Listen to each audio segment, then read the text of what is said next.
New hiring is truly ground to a halt, and that's a dynamic we've really seen in place since April when tariffs were announced.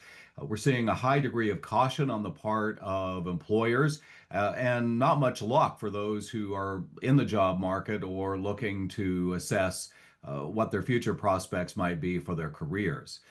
Right now, we're seeing an unemployment rate that's still strong by historical standards, but the level of new hiring is quite dismaying.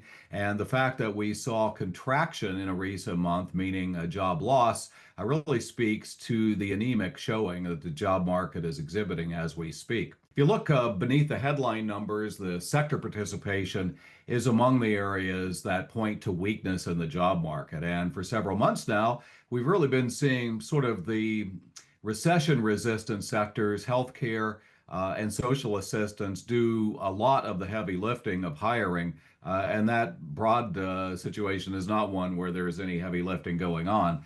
We did see some improvement here in retail and leisure and hospitality, but that area, those two areas, which previously had been quite dynamic in the reopening of the U.S. economy, have been rather lackluster in recent months. One of the most dramatic changes that has occurred in the last few years is that before the Trump administration, among the things that were really helping the job market to expand was vibrant immigration and the diminution of legal and illegal immigration. Obviously, the focus ultimately being on legal immigration means that we have less labor supply. That's a negative broadly because it impacts the availability of workers that employers can draw from. It's also a negative in the sense that we have less economic activity in the sense of consumer activity that is responsible for about three-quarters of U.S. Economic growth. And so the unintended impact of having less immigration is that is a lighter lift for payroll growth to keep the unemployment rate stable. And that's going to be the outlook for the foreseeable future unless there's some sort of change in the immigration environment.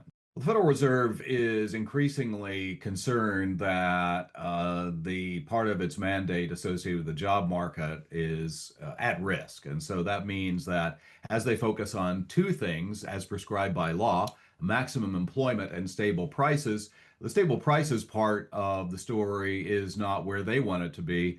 But the most troubling aspect is the fact that payroll growth is grinding to a halt. And so the risk is that the unemployment rate then begins to rise to levels that are distanced from the very strong situation that we've experienced in recent years.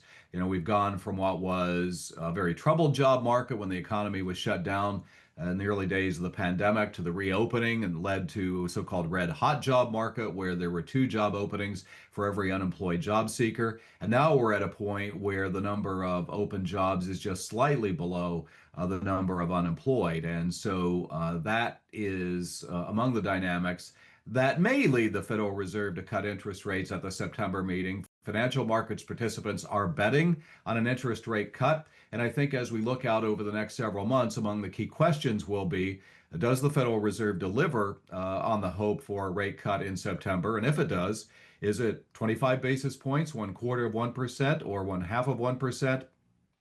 And then the other part of the question is, will there be other rate cuts to follow through the end of the year? It will all depend on the data. That includes the employment data as well as inflation data.